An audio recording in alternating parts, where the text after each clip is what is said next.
Hello again, YouTube, and I'm back with an update video. And in this video, I'm just going to kind of detail what I've learned so far in dealing with these nickel-ion batteries. I've only had these batteries for a few days, less than a week. I got them on like May 3rd, I believe. And so I've had to do a lot of learning, rereading the manuals, doing more research, and so forth, because nickel-iron batteries are a totally different animal, as I said in my last video, when it, in relation to, those of the lead acid variety. So it's a different animal, and you have to treat them differently. Okay, these are workhorses. So these batteries here, when you first get them, you've got to do like an initial charge. They came charged, but the thing is, these batteries, they have to be worked. So they, typically they will not come up to their full capacity until you've cycled them a few times. I'm talking charge them, drain them, charge them, drain them, charge them, drain them, and so forth. And the thing is, according to my research, the more you work them, the better they perform. So I've been charging these batteries and draining them and so forth. Even now, I'm actually draining the batteries at a constant rate of, well, right now it's 41 amps. And I'm trying to get that as, close to the charge rate or the charge discharge rate of C5 as possible. And this is about it right here. And you see right here, it's 77%. Now, the thing is, I don't trust, these systems like this, they were designed for lead acid, both of them. I mean, so you can't really trust this thing. When I said earlier that it only took me a couple of hours to charge these things, according to this meter, it's set for 200 amp hours, and both of these are set, to read the battery voltage and so forth. According to this, yeah, I mean, it was 28, it was floating at 28 volts. But from a capacity standpoint, because we're dealing with nickel iron batteries, you cannot use battery voltage to determine how many amp hours you have in this bank as far as stored.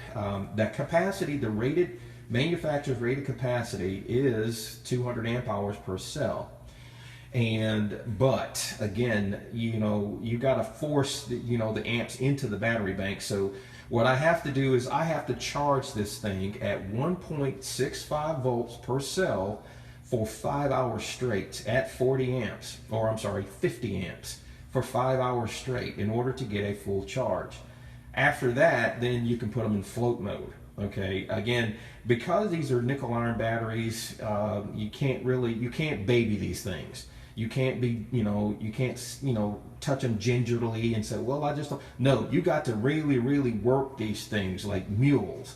Okay, and now also there was some confusion in some of the comments as far as the volts, what is considered a full charge for this battery. A full charge for per cell is 1.45 or higher voltage for these nickel iron cells. It is not 1.2. 1.2 is like nominal voltage, so it has to be 1.45 volts per cell in order for it to be considered fully charged. So that's why I have to kind of put stuff in there. Now, right now the voltage is at 22.6. Also, I made a comment yesterday in relation to the voltage, my low voltage cutoff settings. And that's because I set it at 18 volts, because when the refrigerator or freezer comes on and it kicks off the inverter, what happens is as soon as it kicks off, these batteries will jump up to 21 and 22 volts. So, and the thing is, as I mentioned yesterday, you try to, when you're discharging these things, you gotta discharge it down to at least 1 volt per cell in order to get what would be considered a true cycle. Okay, so, and with 18 volts, the reason I set it at 18 volts is I'm trying to get it as close to 1 volt per cell as possible. And now also, in order for me to charge this thing, what happens is with the Magnus ion inverter, yes, the settings are customizable. However, bear in mind that these inverters, the majority of them were designed for lead acid type batteries. So you can't, you have to change the settings. You have to max out the settings. In order for this thing to work with nickel ion batteries, what I am learning is that you have to max out the settings. And just to kind of give you an idea, I'll just show you some of the settings that I have to max out. Hopefully you can see this. I'm going to go to my setup here, and then you'll see, like for instance, remote setup here, I'm switching it to charger setup. And under charger setup, I hit the button, or hit it, and it'll say input amps, 30 amps, that's coming in from the AC to charge the battery. And for battery type, I got to choose custom. And under custom, you get the absorb voltage, which is 32. And then you have to set the float voltage at 32. And you have to set the equalization voltage at 32. And then for the absorb done, state of charge has to be like 100%. Hopefully this is not too blurry. I'm trying to tell you as I go through it. Max charge time is 8 hours, but in actuality it's between 5 and 8 hours. And final charge, I just say set it to float. And as far as, like for instance, some other settings, like the inverter setup. For the inverter, I can go here and say, you know, low voltage cutoff. I changed it back to 19. I was thinking, oh, okay, cool. Let me just play with it a little bit just to see what's going on. But anyway, I had to max out the settings just to. And I'm still learning, okay? I'm still learning this, and I'm trying to get my batteries to a state to where the capacity is the rated capacity or higher. The higher you charge, the higher voltage you charge this battery at, it actually increases your capacity. Again, I had to read through the manual, and one of the key things in the manual or the document that I received from the distributor is to remind me these are not lead acid batteries, so don't be timid about charging these things, or using them. And also a good friend of mine had said the same thing, and it kind of rings in my head that when working with these type of batteries, you cannot be timid. You must use them, okay? Or, I'm not saying abuse them. Abusing them is not watering them, okay? Abusing them is, not taking, overcharge. Putting too high of amps in it to cause the batteries to heat up, or just leaving them in the rain or doing something crazy.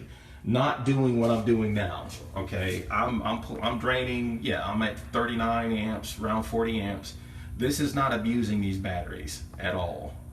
I'm at 75, okay, it's at 22.6. Now, what I expect to see, and again, my friend of mine reminded me of this, is what happens with these batteries, okay, it'll stay at a certain voltage, like this voltage right here, for a long time. And then at the very end, it'll all of a sudden just drop, it'll drop dramatically. And that's how nickel iron batteries and nickel cadmium batteries kind of work. They'll stay at like this voltage for a long time, and then all of a sudden they'll just die. So right now it's doing exactly what I want it to do.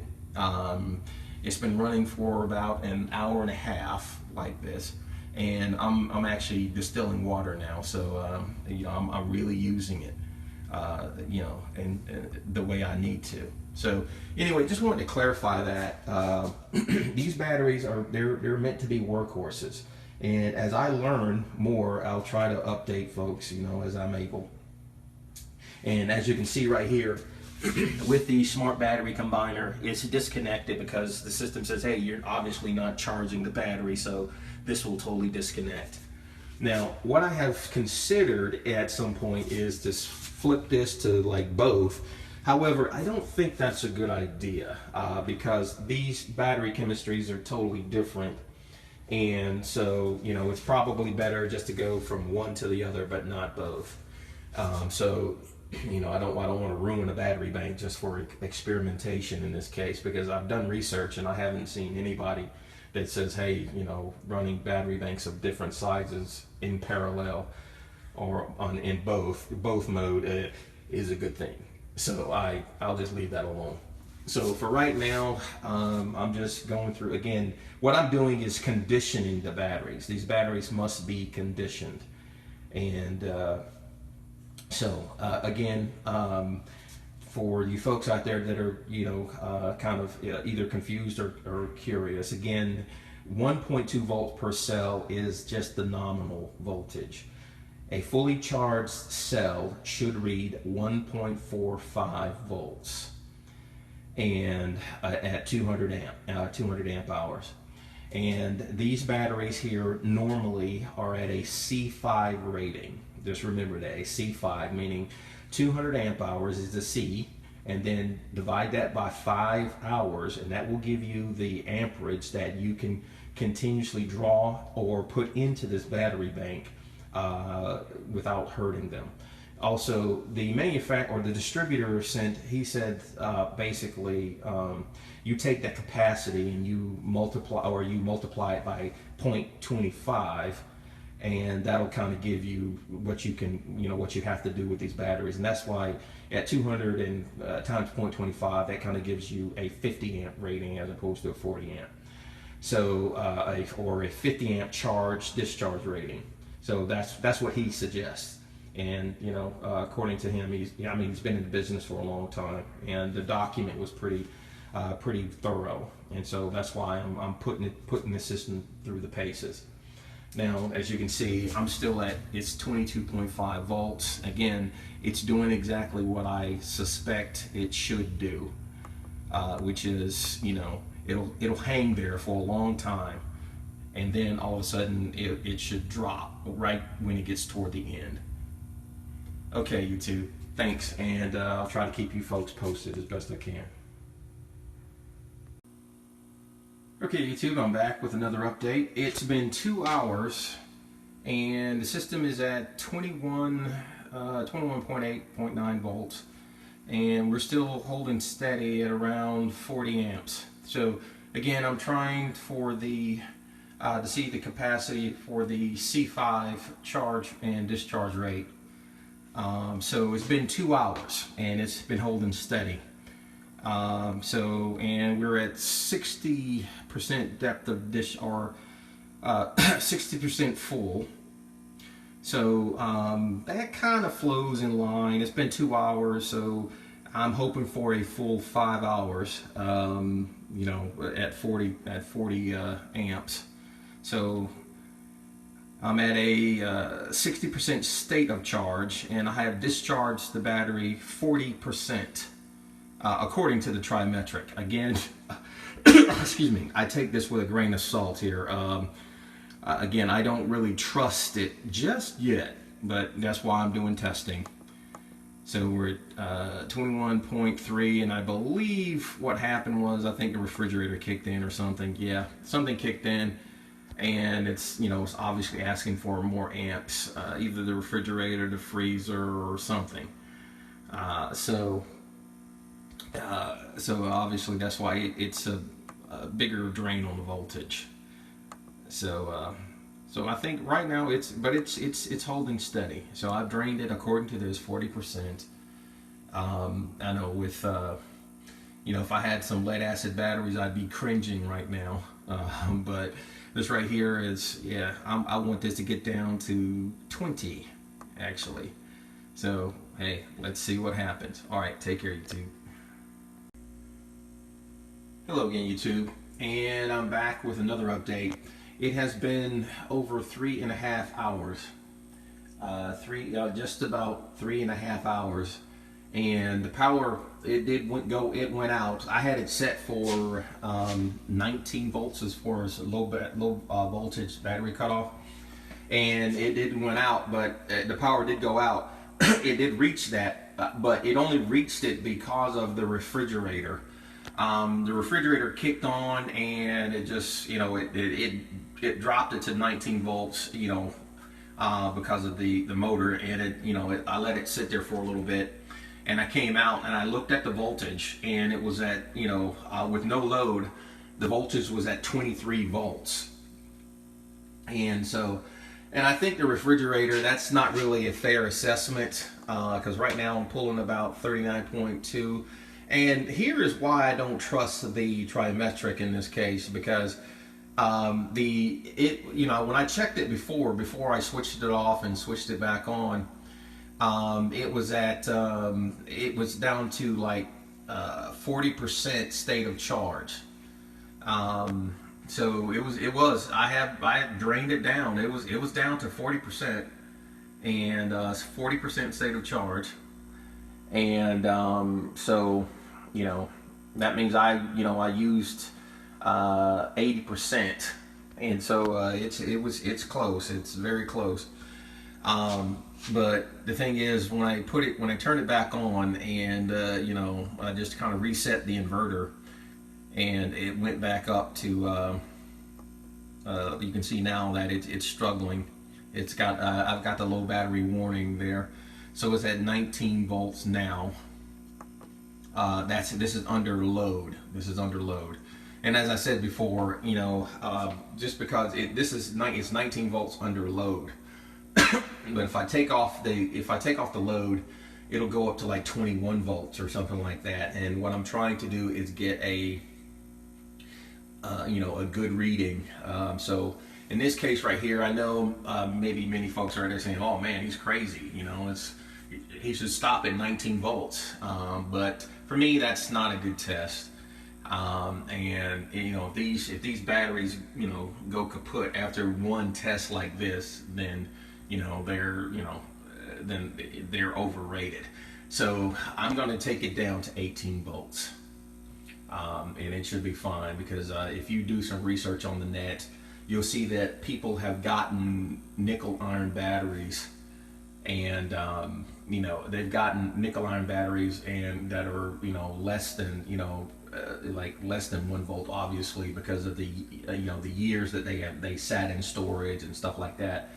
And so once these batteries, let's say for instance they don't really hold a charge, or they don't hold their capacity, you don't throw these away. What you do is you empty out the electrolyte and you put in new electrolyte, not new water, but new electrolyte, meaning you mix up some potassium hydroxide at the correct proportions, and you mix up some lithium hydroxide in the correct proportions, and then you mix them together, and then you pour them into each cell. And so that's changing out the electrolyte. Even Thomas Edison, I believe in his documentation, he essentially says that electrolyte should be changed every 5 years. And that's equivalent to replacing a cell, and a battery with lead acid. After 1,000 cycles, then you replace the battery or something like that. So it's about the same. Anyway, it's still inverting. Again, it's 18.8 volts, and it's already been 2.5 hours. 2.5 hours. And at a 40% rate. So again, the test continues. And anyway, I want to know what the limitations are of these batteries, and so I'm willing to go that extra mile to drain them.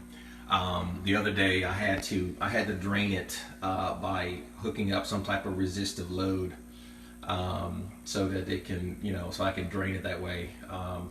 I've got some DC water heating elements, 24 volt, 600 watt. So I hooked them up, and I drained them down that way, because I needed to pull them down as best I could. So in this case right here, I'm going all the way down to 18 volts, and I'm going to see what I can see. All right, take care, YouTube.